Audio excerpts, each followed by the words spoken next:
Hello everyone. So today we will start class 12 chapter 2 solution and it is its fifth part. इससे पहले हम लोगों ने part 4 पढ़ा था. पार्ट 4 में हम लोगों ने पढ़ा राउल्ट्स लॉ. राउल्ट्स लॉ किसके लिए पढ़ा था? For liquid in liquid solution. दो लिक्विड होगा, दोनों वोलाटाइल होगा, इसके लिए. तो आज हम लोग करेंगे राउल्ट्स लॉ किसके लिए? Solid in liquid. टुडे हम लोग का टॉपिक है solid in liquid. Solid in liquid का. एंड पार्ट 4 में हम लोगों ने पढ़ा था लिक्विड इन लिक्विड का. तो माई सेल्फ मोहम्मद रुहुल. तो स्टार्ट करते हैं.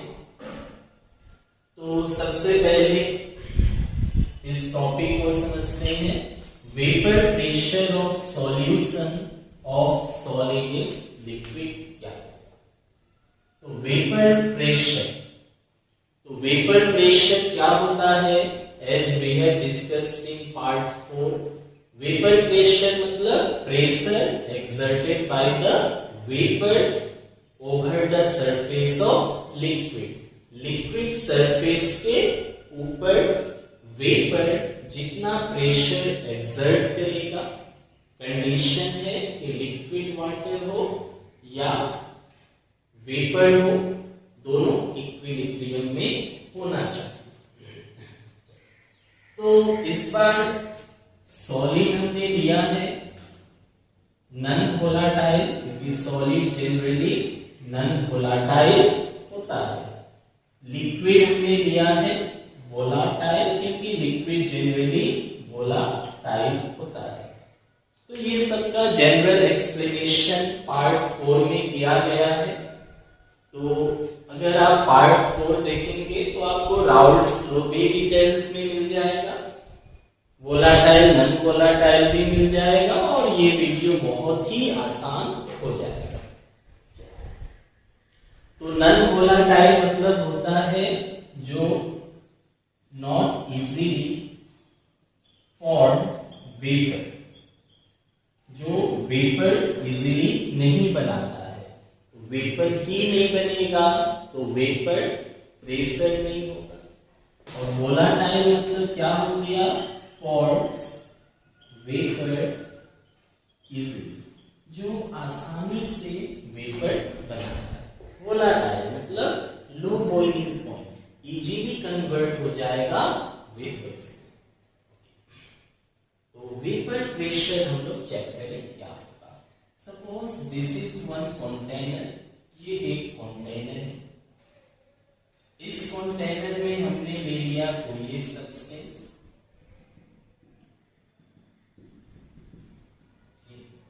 सपोज यहां पे सिर्फ सॉल्वेंट है, ओनली सॉल्वेंट. कैसा सॉल्वेंट है? प्योर. इस कंटेनर में सॉल्वेंट कैसा है? Pure. Means only solvent is present. Solvent को छोड़ के और बाकी कुछ भी नहीं है. अगर हम लोग इसको हीट करें, हीट करने से क्या होगा? वेपर्स बनेगा और वेपर बन के बाहर निकल जाएगा. तो हम लोग को बाहर नहीं भेजना है, इसके अंदर ही रखना है, ताकि पता चलेगा वेपर प्रेशर कितना है. सो हमने क्या किया? एक कंटेनर के ऊपर इसको रखा और इसको ऊपर से क्लोज कर दिया. ये कंटेनर को बंद कर दिया. क्यों? ताकि वेपर्स बाहर में नहीं निकले. ये सरफेस हो गया. तो सरफेस पे बहुत सारा मॉलिक्यूल्स है. किसका मॉलिक्यूल्स है? Pure solvent. Pure solvent.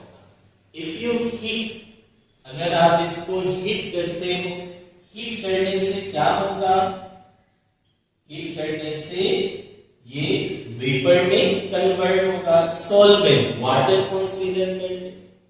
अगर वाटर होता है तो वाटर क्या होगा? It will convert into vapours. ये वेपर्स में कन्वर्ट होगा. सभी सरफेस का जो मॉलिक्यूल है वेपर्स में कन्वर्ट होगा. तो सभी मॉलिक्यूल्स निकल जाएगा. और फिर इसके जगह पे कौन होगा, नीचे वाला मॉलिक्यूल्स आ जाएगा। मतलब हीट करने से क्या हुआ, सबसे पहले जो सरफेस में मॉलिक्यूल था वो तो ऊपर आया ही, साथ में सरफेस में कौन आ जाएगा, उसके नीचे वाला मॉलिक्यूल। तो ये प्रोसेस चलता रहेगा और इस तरह से बहुत सारा वेपर्स बनेगा। जितना ज्यादा वेपर बनेगा उतना ज्यादा वेपर प्रेशर होगा। मतलब यहाँ पे वेपर प्रेशर का क्वांटिटी बहुत ही ज्यादा होगा। क्यों ज्यादा होगा, क्योंकि वेपर्स बहुत बना चाहिए। अब हमने क्या किया, ये कंटेनर था, यहां पर भी है, दिस इज द कंटेनर। इस कंटेनर में सॉल्वेंट था, यहां पर भी है सॉल्वेंट। इसको मैंने क्लोज किया, यहां भी मैंने क्लोज कर दिया। क्यों क्लोज किया, ताकि वेपर बाहर में नहीं निकले। यहां पे प्योर सॉल्वेंट था, उसमें हमने ऐड कर दिया सॉल्यूट। और ये सॉल्यूट कैसा है, सॉलिड है। सॉलिड कैसा होता है, नॉन वोलेटाइल, मतलब इजीली वेपर फॉर्म नहीं करता। तो इफ यू ऐड सॉलिड, तो सॉल्वेंट में सॉलिड मिला देने से क्या बन जाएगा, ये सॉल्यूशन बन जाएगा। This will gives you solution. तो सॉल्यूशन में क्या है, सॉल्यूशन में सॉल्वेंट और सॉलिड है। अब क्या होगा, सॉल्वेंट जब प्योर था तो यहाँ पे सिर्फ सॉल्वेंट था, आपने हीट किया, सॉल्वेंट कैसा था, लिक्विड था। सॉल्वेंट लिक्विड था, लिक्विड होने से क्या हुआ, वोलाटाइल था, इजीली वेपर फॉर्म किया, सही हुआ। यहाँ पे सॉल्वेंट है, हाँ है, क्योंकि सॉल्वेंट ही है। उसमें आपने क्या ऐड किया, सॉल्यूट। सॉल्यूट कैसा है, सॉलिड है। सॉलिड है तो ये वेपर नहीं बनाएगा। इन केस अगर ये वेपर नहीं बनाता है तो क्या होगा, ये सॉल्वेंट तो है ही, इसके साथ सॉल्यूट भी आएगा, तो सॉल्यूट भी लेंगे। तो मान ली ये मैंने सॉल्यूट रख दिया, ये रेड वाला जो है ये सॉल्यूट हो गया, ये सॉल्यूट हो गया, सपोज ये सॉल्वेंट हो गया। अभी वेपर कौन बनाएगा, वेपर कौन बनाएगा, दिस इज द सॉल्वेंट। तो जो वोलाटाइल कंपोनेंट है वही वेपर में कन्वर्ट होगा। तो विच one is volatile, this one, तो ये वेपर होगा, this will vapour, this will vapour, this will vapour. तो इस बार वेपर्स में क्या होगा, यही सब आएगा। जब ये वेपर्स में चला जाएगा तो क्या होगा, इसके नीचे वाला सॉल्वेंट आ जाएगा सरफेस में, और ये प्रोसेस कंटिन्यू होता रहेगा।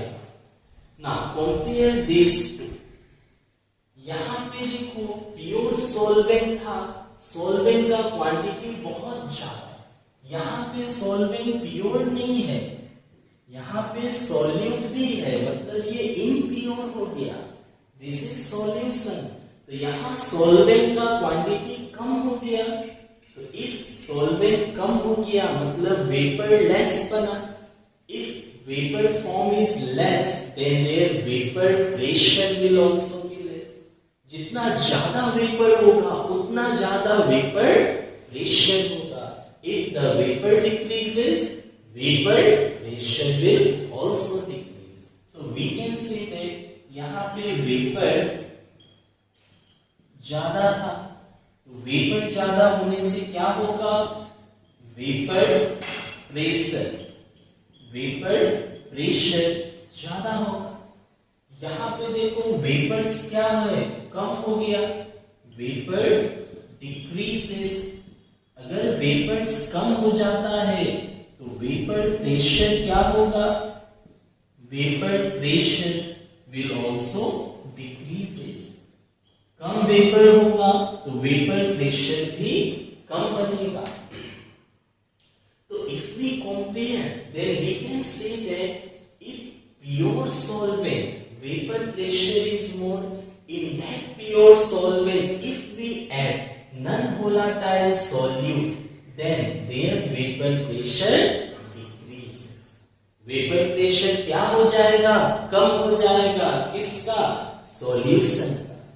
So we can say that final expression here, यहाँ पे फाइनल हम लोग बोल सकता है कि वेपर प्रेशर ऑफ द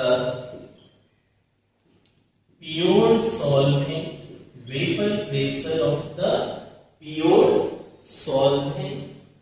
तो प्योर सॉल्वेंट है मतलब सिर्फ सॉल्वेंट ही है, और सॉल्वेंट कैसा होना चाहिए? volatile। Vapor pressure of pure solvent is more as compared to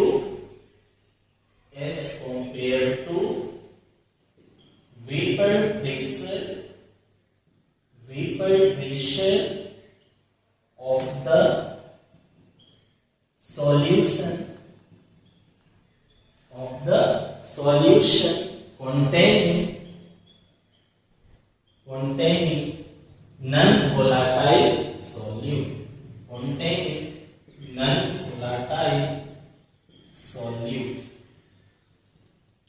तो vapour pressure of the pure solvent जो होगा, प्योर सॉल्वेंट का वेपर प्रेशर ज्यादा होगा as compare to the vapour pressure of solution, जिसमें कैसा सॉल्यूट है? Non volatile. So this is the vapour pressure. अब इसमें हम लोग चेक करते हैं राउल्ट्स लॉ क्या होगा। तो राउल्ट्स लॉ का जो डेफिनेशन था as we have discussed in part 4, solution part 4 वही है। तो राउल्ट्स लॉ का हम लोग इक्वेशन लिखेंगे, ग्राफ बनाएंगे, न्यूमेरिकल्स करेंगे इसके ऊपर। तो वीडियो को पॉज करके और लिख ले या स्क्रीनशॉट ले सकते। अब हम लोग राउल्ट्स लॉ लगाए, क्या होगा यहाँ पे? राउल्ट्स लॉ,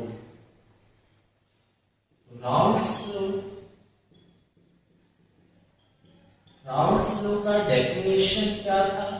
डेफिनेशन था, अच्छा यहाँ पे टेम्परेचर विल बी कांस्टेंट है, टेम्परेचर हमेशा कांस्टेंट रखना है क्योंकि आप प्रेशर को वेरिएशन कराए।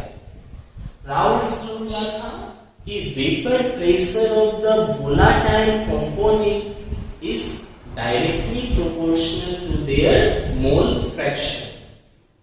वेपर प्रेशर कैसा वेपर प्रेशर?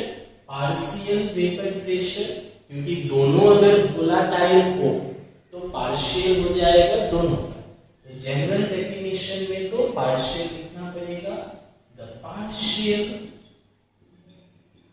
वेपर प्रेशर,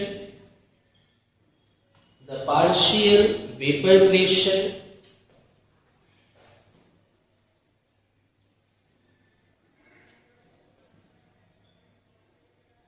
इसका of the volatile component, the partial vapor pressure of the volatile component is directly proportional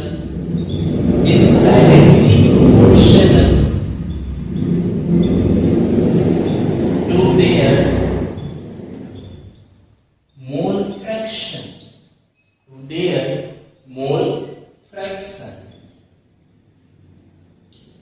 partial vapour pressure किसका वेपर प्रेशर?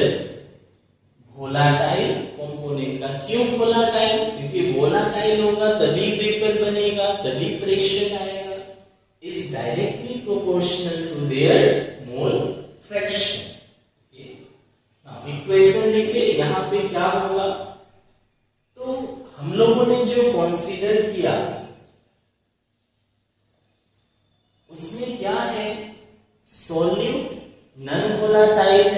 सॉल्यूट का नहीं लिखना है, सॉल्वेंट वोलाटाइल था तो सॉल्वेंट का लिखना है।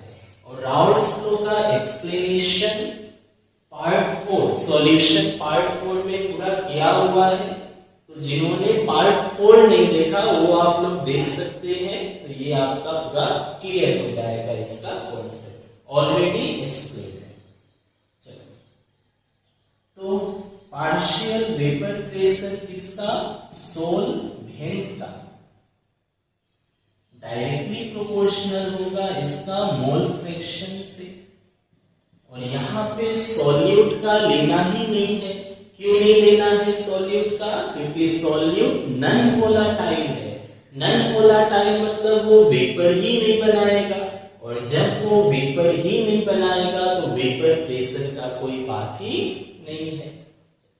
Directly proportional the partial vapour pressure of the volatile component in solution is directly proportional to their mole fraction। तो सॉल्यूशन में सिर्फ सॉल्वेंट का ही वोलाटाइल कंपोनेंट है। प्रोपोर्शनलिटी को अगर आप इक्वल देते हैं तो एक कांस्टेंट लगेगा, कांस्टेंट को हम लोग देते हैं P not into mole fraction of solvent. तो ये फॉर्मूला हो गया Raoult's law for solid in liquid. अगर कोई सॉल्यूशन सॉलिड इन लिक्विड वाला है तो उसके लिए फॉर्मूला ये होगा, सॉलिड का तो आएगा नहीं। चलो मेन देख ले, पी नॉट सॉल्वेंट क्या है? Vapour pressure of solvent, vapour pressure of solvent in pure state. Solvent का ही वेपर प्रेशर है, लेकिन कैसा? प्योर स्टेट में। प्योर स्टेट मतलब सिर्फ सॉल्वेंट है, सॉल्वेंट के साथ आपने कुछ भी मिक्स नहीं किया। जीरो मतलब ओरिजिनल प्योर। और पी सॉल्वेंट क्या है? Vapour pressure of solution of solvent in solution. P solvent क्या है? Vapour pressure of solvent. ये भी तो है, दोनों ही वेपर प्रेशर ऑफ सॉल्वेंट है, लेकिन पी नोट क्या है? प्योर स्टेट में है, और पी सॉल्वेंट क्या है? सॉल्यूशन में है। ये डिफरेंस, ये प्योर स्टेट मतलब जब उसमें सॉल्यूट को मिक्स नहीं किया, और ये सॉल्यूशन में है मतलब जब उसमें आपने सॉल्यूट को मिक्स कर दिया तब। अब इसका हम लोग ग्राफ बनाते हैं। ग्राफ क्या होगा इस इक्वेशन का? चलो ग्राफ बना दे।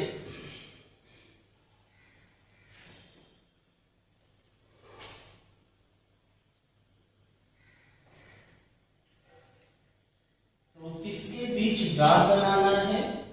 Vapour pressure versus mole fraction का। ये भी हम लोगों ने पढ़ा था लास्ट वाले वीडियो में। वेपर प्रेशर वर्सेस मोल फ्रैक्शन, मोल फ्रैक्शन। तो ये ग्राफ ऐसा था वहां पे। तो जिन्होंने देखा है लास्ट वीडियो उनके लिए बहुत ही आसान है, जिन्होंने नहीं देखा उनके लिए थोड़ा तकलीफ होगा। तो इधर हो गया वेपर प्रेशर, इधर हो गया मोल फ्रैक्शन।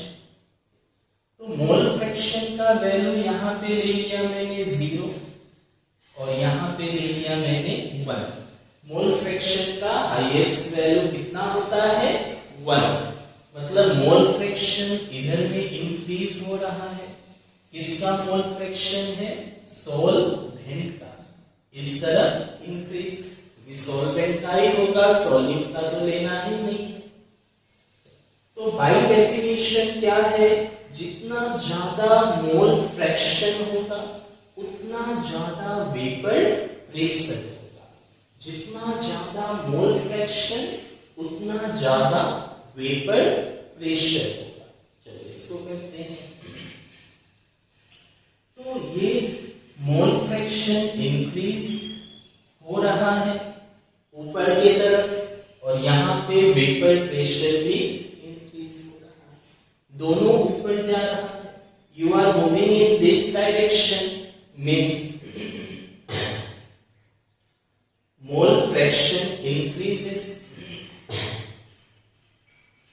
एंड ये कर्व जो है ऊपर की तरफ है, ऊपर की तरफ जाना मतलब वेपर प्रेशर का भी इंक्रीज होना, तो इधर भी इंक्रीज इधर भी इंक्रीज. नाउ यहाँ पे देखो क्या है, सिर्फ और सिर्फ सोलवेंट है क्योंकि मोल फ्रैक्शन का हाईएस्ट वैल्यू 1 होता है, तो सोल्यूट प्लस सोलवेंट मिलके 1. तो यहाँ पे सिर्फ सोलवेंट है, सोल्यूट तो है ही नहीं, और यहाँ पे क्या था, सिर्फ सोल्यूट था, सॉल्वेंट तो है ही नहीं. तो यहाँ पे जो वेपर प्रेशर होगा ये क्या होगा, सॉल्वेंट का वेपर प्रेशर होगा इन प्योर स्टेट, सॉल्वेंट का वेपर प्रेशर होगा इन प्योर स्टेट. तो ये हो गया ग्राफ. कर्व सिर्फ सॉल्वेंट का होगा, सॉल्यूट का तो है ही नहीं क्योंकि वो नॉन पोलर टाइप. चलो ये हो गया. इसके बाद हम लोग को देखना है राउल्ट्स लॉ और हेनरीज लॉ. जो भी हमने पढ़ा उसमें थोड़ा सा है कि Raoult's law is a special case of Henry's law. हाँ, ये एक टॉपिक को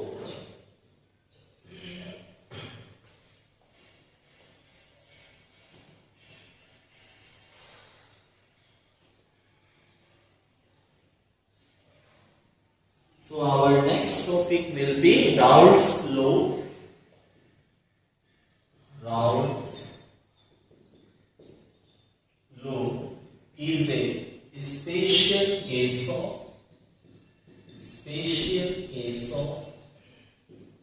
Henry's law.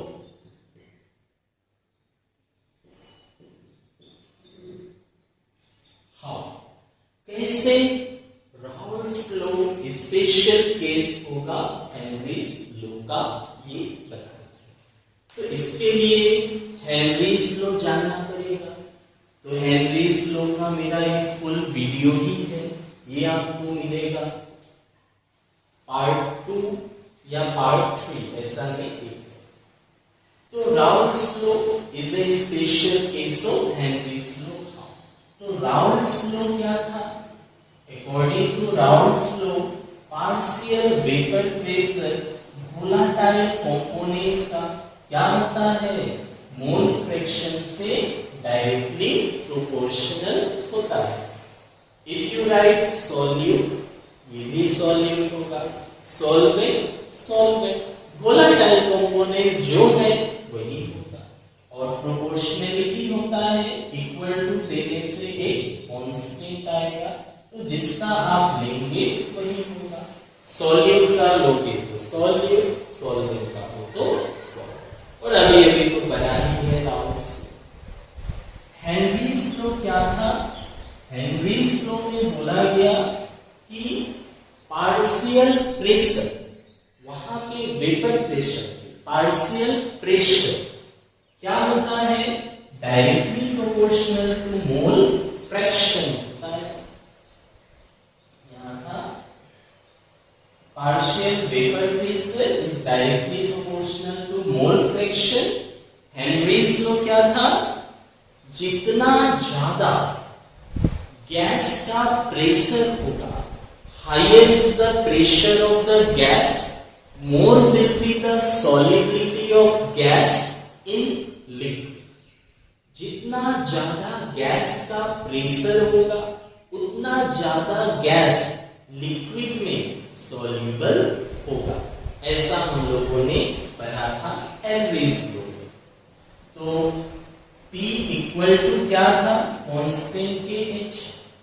Now if we compare both these two, pressure partial है और यहाँ पे वेपर, चलो प्रेशर ही है, मोल फ्रैक्शन, क्या डिफरेंस है, यहाँ पे P नॉट है, यहाँ पे KH है.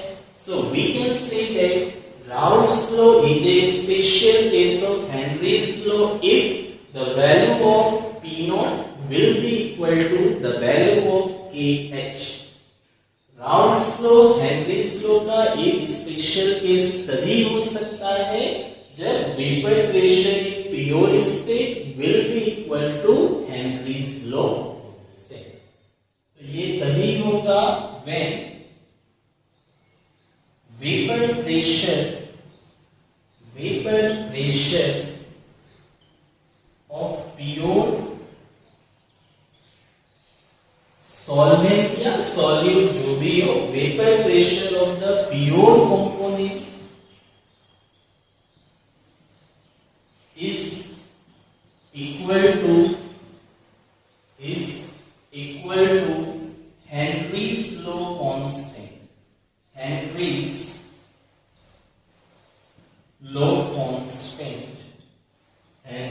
law constant KH. Then तभी क्या होगा, Raoult's law is a special case of Henry's. जब वेपर प्रेशर प्योर कंपोनेंट का इक्वल होगा हेनरीज लॉ कांस्टेंट से, मतलब P not will be equal to Henry's law constant, then only Henry's law will be a special case of, then only Raoult's law will be a special case of Henry's। तो यहाँ लिख देना आप लोग, same क्या लिखना है, when vapor pressure of pure component is equal to the Henry's law constant, then Raoult's law is a special case of Henry's law। इसके बाद नेक्स्ट पार्ट आता है न्यूमेरिकल्स। तो आज हम लोग 3 न्यूमेरिकल्स करेंगे और एक्सरसाइज का 3 न्यूमेरिकल्स। तो वीडियो को पॉज कर ले, इसे लिख ले, फिर हम लोग प्रोसीड करते हैं न्यूमेरिकल पार्ट में।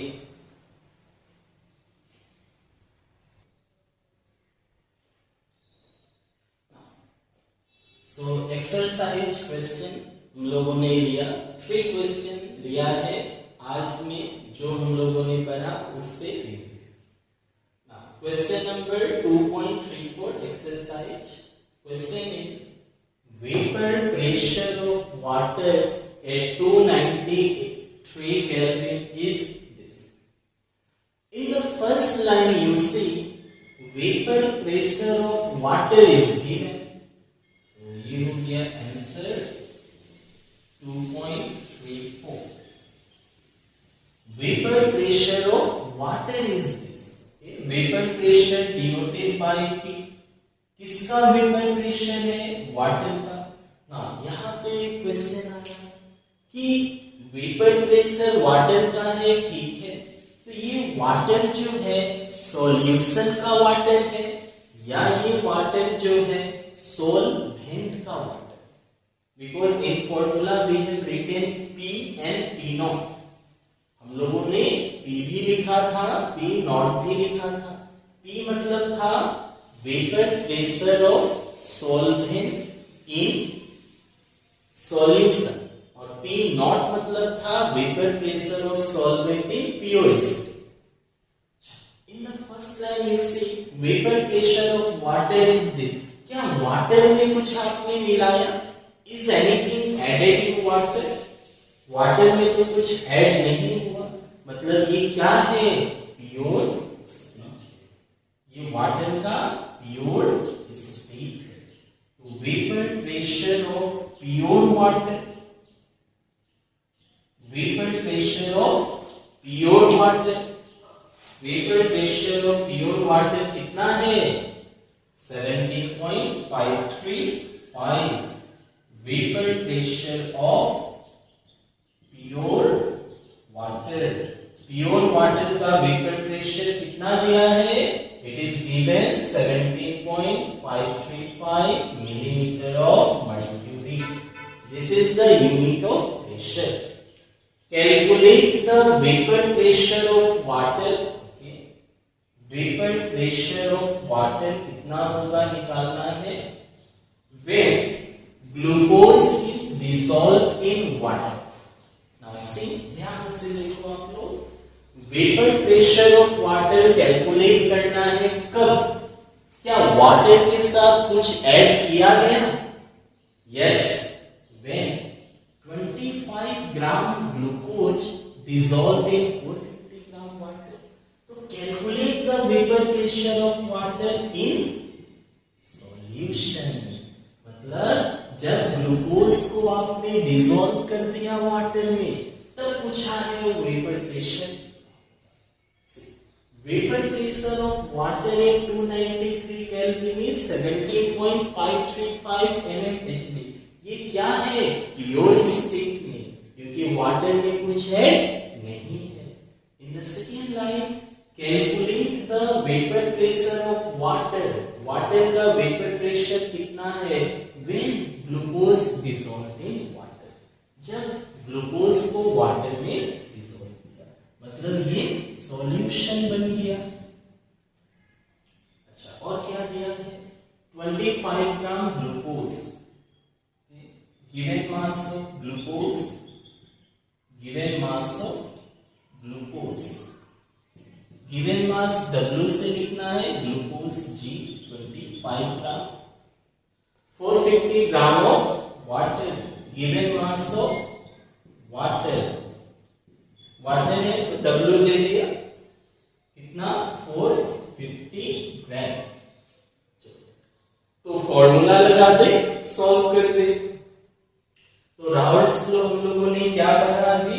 जस्ट थोड़ा देर पहले हमने पढ़ा कि वेपर प्रेशर ऑफ सॉल्वेंट. अच्छा, नाउ सी, कौन सा वोलाटाइल है?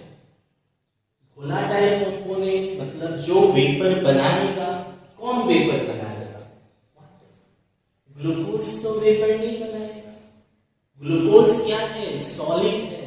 सॉलिड वेपर नहीं बनाता. कौन बनाता? लिक्विड. लिक्विड क्या है? वाटर. तो वाटर वेपर बनाएगा, मतलब वाटर का जो वेपर प्रेशर होगा वो वाटर का मोल फ्रैक्शन से डायरेक्टली प्रोपोर्शनल होगा according to Raoult's law.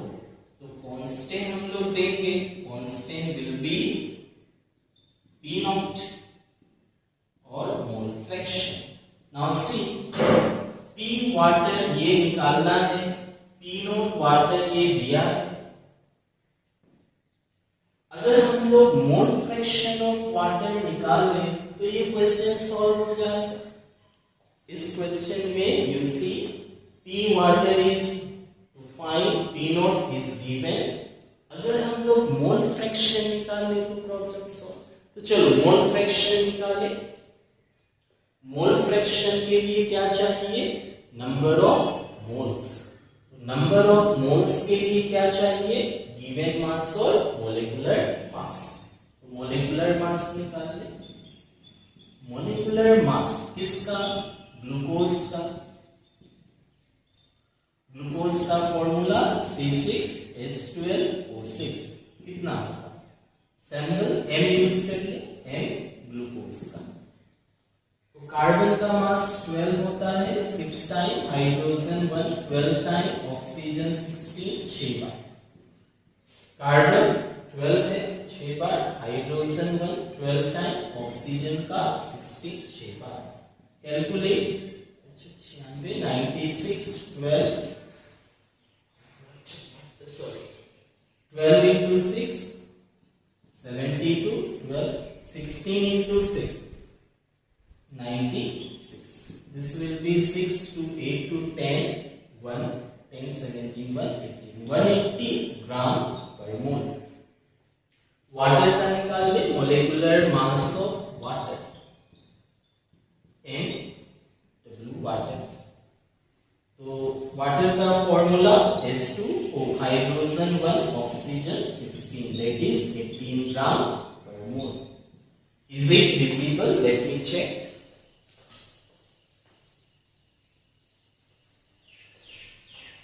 This is not visible. This part. So 6 will be 18 gram per mole. और वाटर का फॉर्मूला तो जानते ही हो. Water H2O. तो हम लोग का एम है मोल फ्रैक्शन निकालना. चलो मोल फ्रैक्शन के लिए सबसे पहले क्या निकाल दें? Number of moles. Number of moles of water क्या होगा, given mass of water bye molecular mass of water. Given mass water 450, molecular mass is 18। Simplify किससे कटेगा, 2 से कट जाएगा, 2 2 जा 4, 2 2 जा 4, 2 5 जा 10 by 9, तो नहीं जाएगा। Find number of moles of glucose, given mass of glucose bye molecular mass of glucose. Given mass of glucose is how much, 25, molecular mass is 180। इसको 18 ही रहने तो एलसीएम में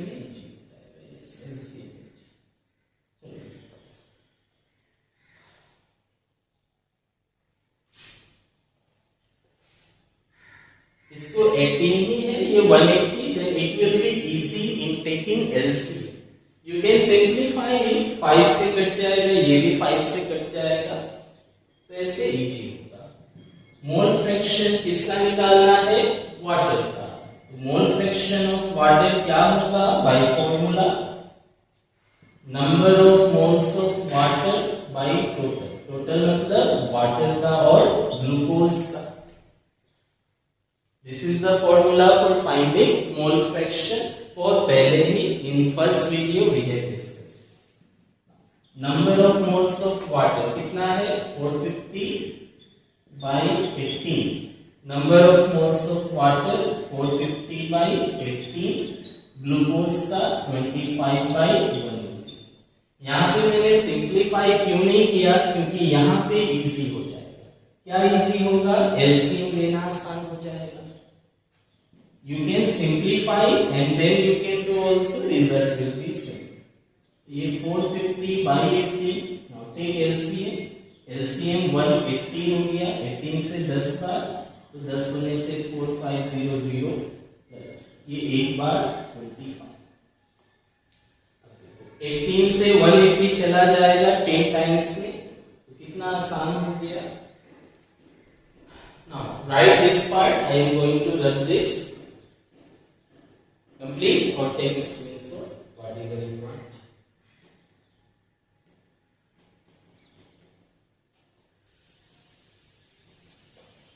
So that will be mole fraction of water कितना होगा, 450 by 18 है, और नीचे 4525 by 1. This by this है 4525 by 1. ये 10 बार में चला जाएगा, डिवाइड का डिवाइड ऊपर या स्टेप बाय स्टेप कर ले। 450 ये 180 डिवाइड का डिवाइड है, ऊपर चला गया, बाय नीचे 18 है 4525। सिंप्लीफाइड ये 10 बार में गया, ये जाएगा कितना, 25 से कट कर दो या 5 से, तो 5 9 जा 45, 90 चला गया, 5 9 जा 45, ये 5 9 जा 45, दो छोटा नंबर है तो 0, 5 5 जा 25, फिर 5 से जाएगा, 5 से हो गया, 5 1 जा 5 40, 5 8 जा 40, 1 टाइम, 5 से ये 2 बार कर गया, then this will be how much, 2 into 90, 180, 180 by 181, 180 by 181। तो मोल फ्रैक्शन मिल गया। अब क्या करना है, जस्ट फॉर्मूला में पुट कर दे, आंसर मिल जाएगा। फ्रॉम राउल्ट्स लॉ लिखे, फॉर्मूला में पुट कर दे and simplify. From Raoult's law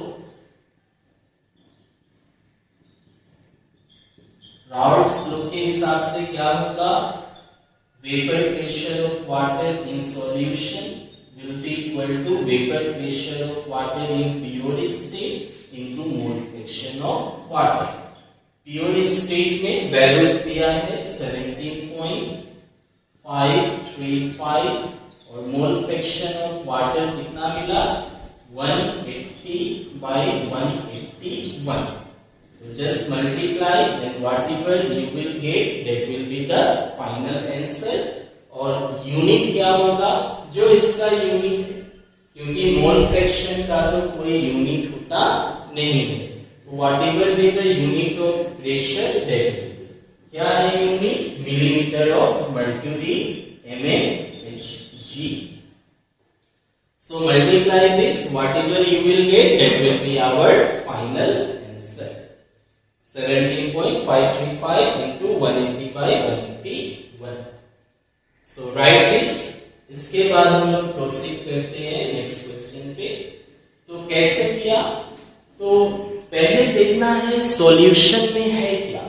अगर सॉलिड है, लिक्विड है, तब राउल्ट्स लॉ में आ जाना है। Solid, non volatile, liquid volatile, just P solvent pure state में और सॉल्यूशन में मोल फ्रैक्शन, तीन चीज चाहिए। ये दिया था, ये कैलकुलेट करना था, मोल फ्रैक्शन ही नहीं था। तो हम लोगों ने क्या किया? सबसे पहले मोल फ्रैक्शन को निकाला। मोल फ्रैक्शन निकालने का formula number of moles of that component by total number of moles. How can we find number of moles? Given mass by molecular mass. Accordingly we have put this. Next question 2.17 हम लोग solve करें। 2.17 then we will proceed towards 2.18। चलो इसको मैं रब करता हूं। हो गया?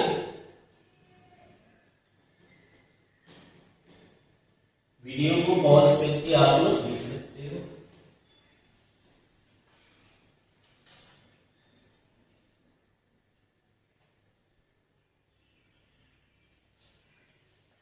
Question number 2.178. The vapor pressure of water is 12.3 Kelvin Pascal at 300 Kelvin. Now same as previous question, vapor pressure of water is this. क्या water में कुछ आपने ऐड किया? Is anything added in water in the first line? No. Vapour pressure of water is this, मतलब ये कैसा vapour pressure है? Pure state में, ये प्योर स्टेट में है। Vapour pressure of water in pure state it is given. This the solution number, answer इसका 2.17 ये वाला। Vapour pressure of water in pure state, P naught water का, how much given? 12.3 kilo pascal.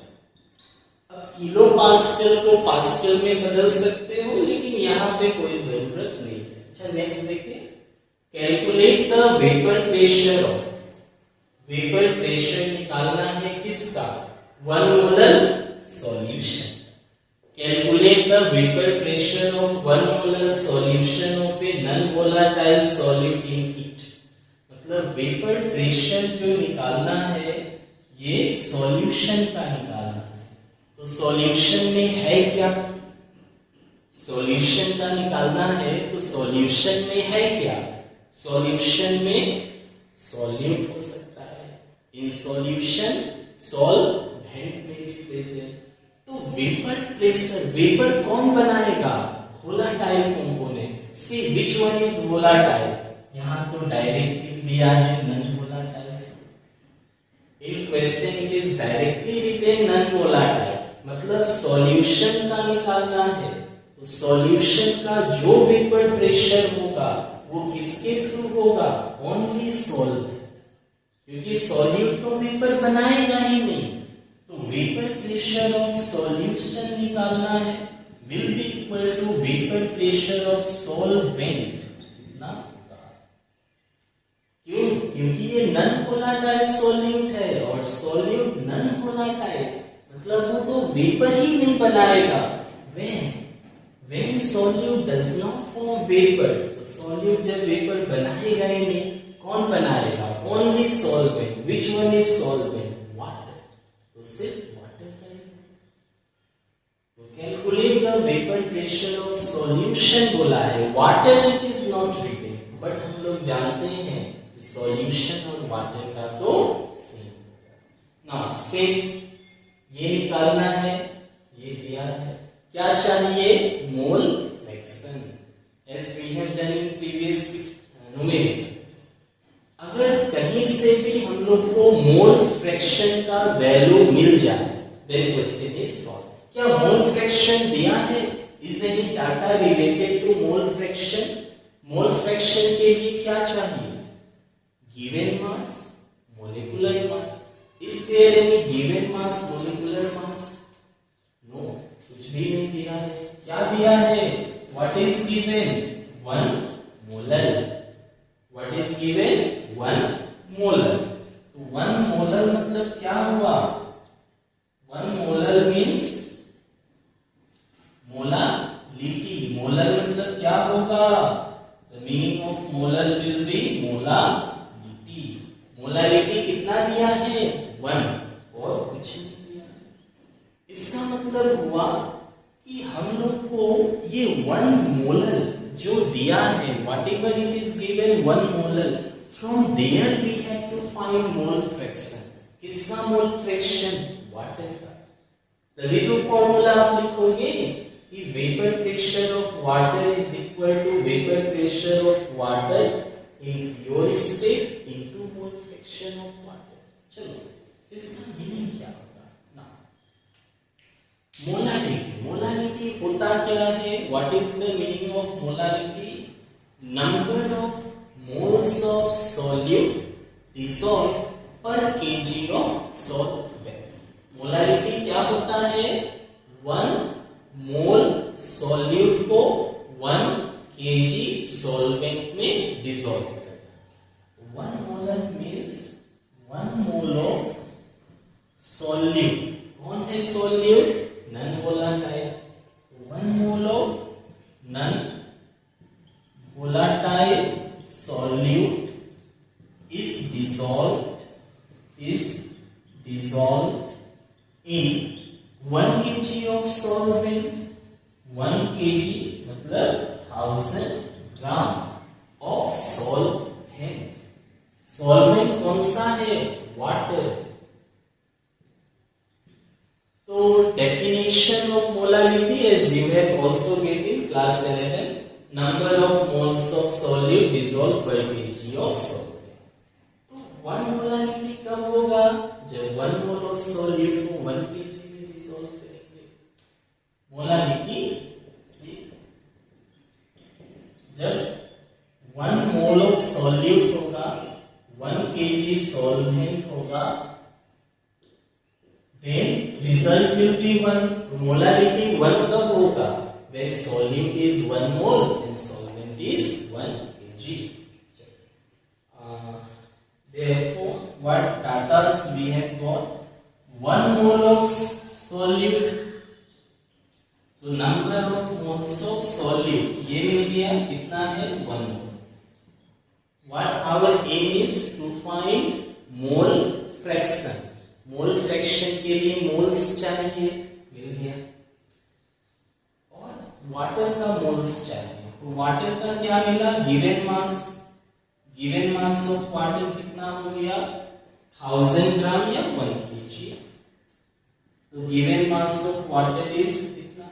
What is the molecular mass of water? 18 gram per mole. Now you can find number of moles of water.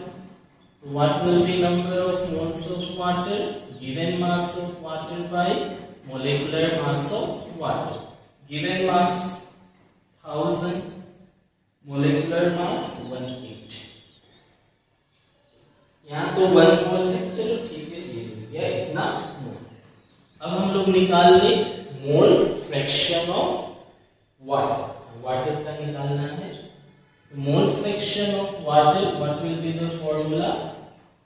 Number of moles of water by total. मतलब water का और solute का, non volatile solute. Give the values. Values they they.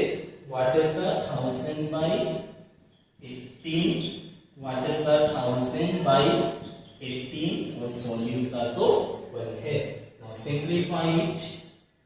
If you simplify what you will gate 1000 by this LCM ले लो, 18 हो गया, 18 से 1 गया 1000 plus 1 से 18, 18 into 1 18, ठीक है। 18 एलसीएम हो गया, ये तो 1 जाएगा, ये 1 से 18, 18 into 1, 18 18 cancel, this will B 1000 by 1018, 1018 divide हो जाएगा, 2 से डिवाइड कर लो जितना से हो सके, मोल फ्रैक्शन का कोई यूनिट नहीं है। Now so mole fraction of water we have find already, और बाकी दो तो है ही, बैलेंस लेके निकाल लेना है। देयरफॉर फ्रॉम राउल्ट्स लॉ से क्या लिख सकते हैं, vapour pressure of water is, पूछा तो था सॉल्यूशन का, वो क्या होगा, वाटर के ही बराबर होगा, क्योंकि सॉल्यूट का तो कुछ होगा नहीं। Vapour pressure of water in pure state into mole fraction of water. चलो वैल्यूज देखो, प्योर स्टेट में कितना है 12.3 और मोल फ्रैक्शन कितना मिला 1000 by 1018, कितना किलो पास्कल। इसका यूनिट किलो पास्कल था, इसका कोई यूनिट होता नहीं है। Whatever you will get that will be the final answer.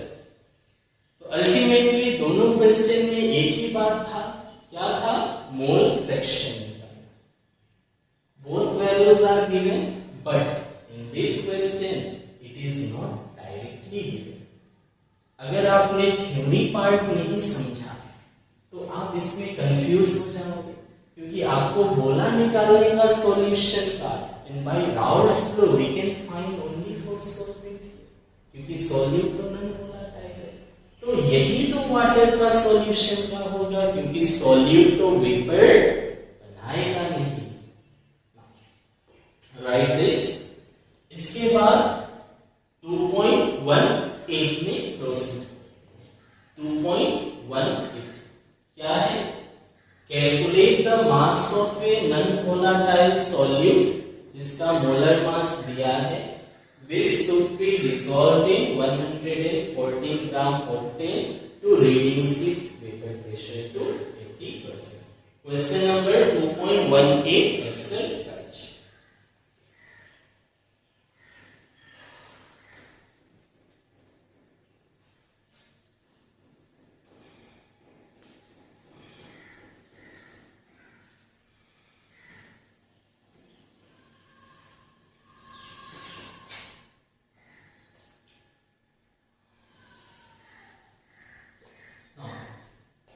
What are the values given? Calculate the mass of non-volatile solid. Okay. We have to find given mass of solute कितना होगा, molar mass 40 ग्राम पर मोल, इसका molecular mass दिया है 40 ग्राम पर मोल, which should be dissolved in 114 gram octane. Given mass of octane कितना है 114, to reduce its vapor pressure to 80%. Vapor pressure reduce कितना हो गया 80%।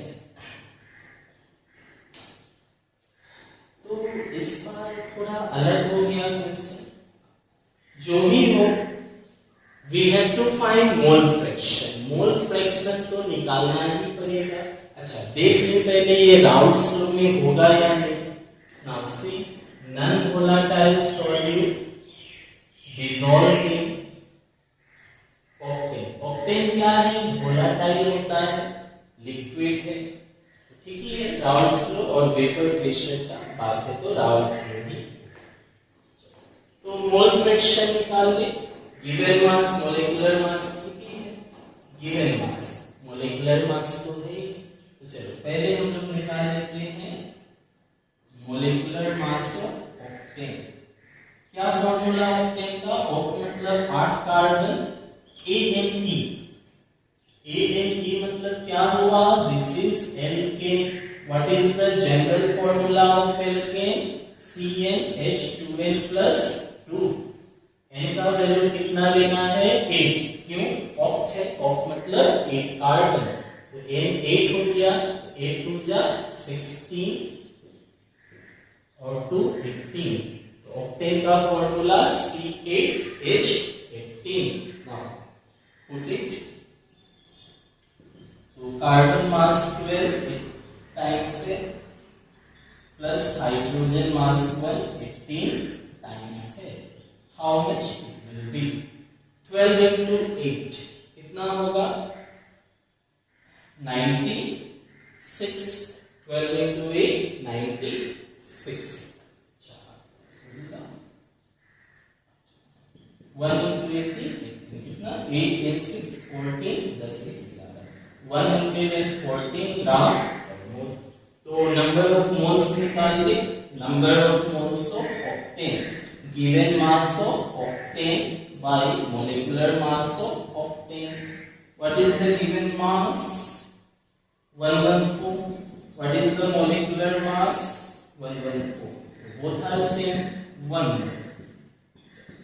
इसका 1 मिल गया। और सोल्यूट का निकाल ले। Number of moles of solute, how much? Given mass of solute by molecular mass of solute। तो गिवन मास ये निकालना है W और मोलिकुलर मास 40। तो मोल फ्रैक्शन तो मिल जाएगा, चलो ठीक है। अब हम लोग को चाहिए प्रेशर का। Now what is given? This vapour pressure से रिलेटेड तो यही दिया है। Vapour pressure reduces to 80%। मतलब क्या? इनिशियल वेपर प्रेशर जितना था, whatever be the initial vapor pressure was, that was reduced to 80%। तो इनिशियल जितना भी था उसका क्या हो गया? 80% हो गया। सिंस वेपर प्रेशर, ठीक है, वेपर प्रेशर किसका? Vapour pressure reduces to its vapor pressure to this। तो स्टार्टिंग में किसका होगा? सोलवेंट का। स्टार्टिंग में तो सिर्फ सोलवेंट होगा। हाँ, यहाँ पे कॉन्सेप्ट आ गया। At the starting of the video we have explained कि ये कंटेनर है, यहाँ पे सिर्फ प्योर सोलवेंट है। ये कंटेनर है, यहाँ पे सोलवेंट के साथ आपने सोल्यूट को भी ऐड कर दिया। जब सॉल्वेंट के साथ सोल्यूट ऐड कर दिया तो सॉल्यूशन हुआ। सॉल्यूशन का वेपर प्रेशर कम होता है। Yes, at the starting we have discuss. यही कॉन्सेप्ट यहाँ पे लग गया। देखो, वेपर प्रेशर कम होगा, पता ही है कम होगा, तो सॉल्यूशन में जो सॉल्वेंट है उसका वेपर प्रेशर कम होगा। किसका कंपेयर में? Pure state. कितना कम हुआ? तो कम होगी 80% हो गया। तो vapour pressure of octane, octane का हुआ टू रिड्यूस इट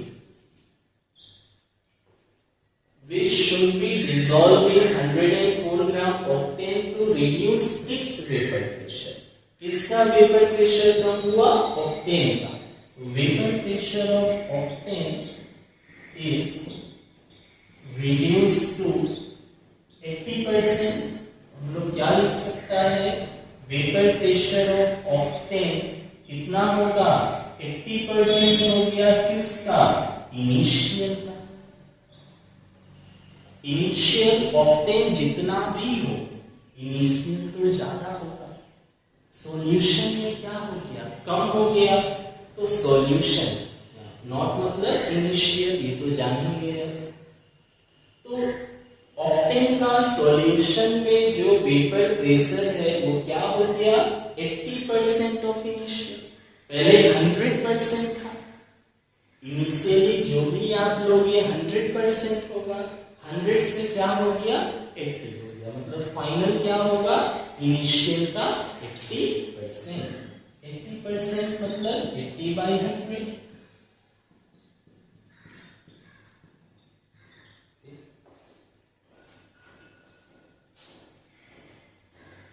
ये क्लियर हुआ।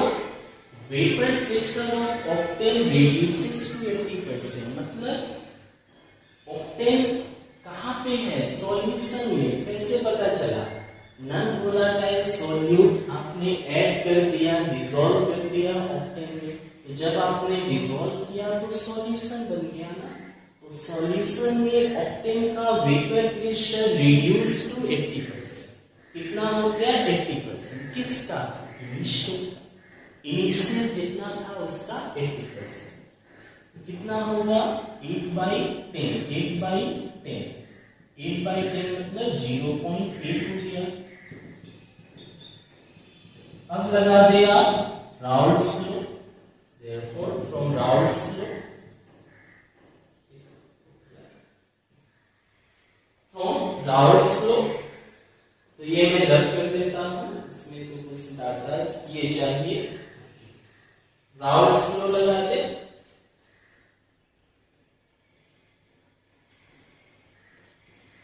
From Raoult's law. Raoult's law क्या था, वेपर प्रेशर ऑफ ऑक्टेन क्या होगा, vapour pressure of octane in pure state into mole fraction of octane, this is the formula, ये formula.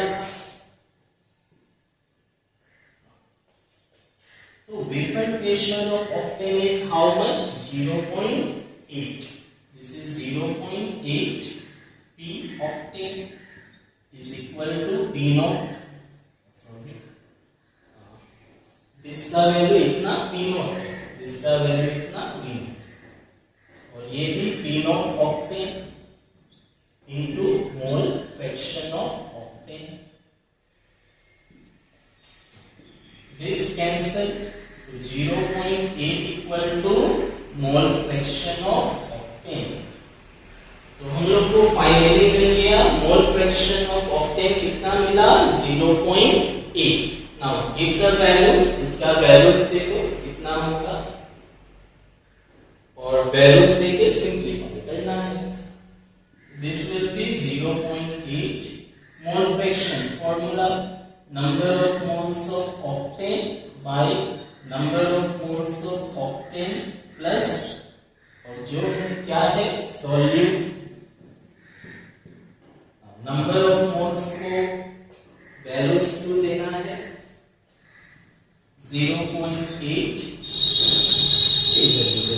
This will be 0.8 equal to क्या होगा octane का, octane 1 by octane 1 and solute is given mass of solute by 40.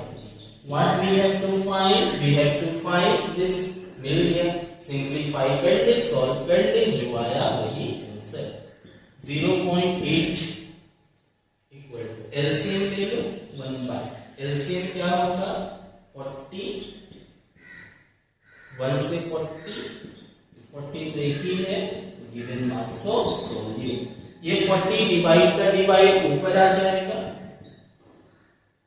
ठीक है, ये ऊपर आ गया 0.8 equal to 40/40 plus this, is it visible और नॉट, ठीक है, अभी देखो ठीक है, सिंपलीफाई कर ले इसको, तो दिस इंप्लाइज, ये डिवाइड है इधर आएगा तो इनटू हो जाएगा, this come this side it will be into, तो दिस हो गया 40 plus given mass of solute equal, ये इधर पॉइंट एक को इस तरफ लिया 40/0.8, ये इधर क्या होगा, given mass of solute will be how much this, और ये 40 उधर चला जाएगा माइनस में। 10 10 मल्टीप्लाई कर सकते हो, तो 10 10 मल्टीप्लाई कर दिया, पॉइंट हट गया, प्लस 40 इधर गया माइनस। ये multiply by 10 multiply by 10, point का चिन्ह मिला था, 10 10 मल्टीप्लाई हुआ 10 to 400, 10 से मल्टीप्लाई पॉइंट दिया, plus 40 bye minus. How much it will be? 8 5 are 40, 0, 50 minus 40, that will be 10. मास से क्या लिखना है? ग्राम। What will be the answer? Given mass of solute will be how much? This will be 10 gram. The answer will be 10 gram. तो ये हो गया Raoult's law किसके लिए? For non volatile solute in liquid, उसके लिए। उससे रिलेटेड 3 न्यूमेरिकल्स कराया मैंने। एक इजी था, पहला वाला, सेकंड था मीडियम रेंज, थर्ड था ये भी मीडियम रेंज का ही है, बस एक ये आपको नया है। तो पहला, इससे पहले जो 2 न्यूमेरिकल्स हमने किया उसका सॉल्व करके आंसर आप लोग मुझे कमेंट करिएगा, तो मैं बता दूंगा सही है या। तो इसके बाद हम लोग नेक्स्ट पढ़ेंगे ideal solution, non ideal solution के। If any confusion, doubts are there, then you can ask me in comment. और इसको अच्छी तरह से समझने के लिए राउल्ट्स लॉ जो पार्ट 4 वाला है उसको देखने से और अच्छी तरह से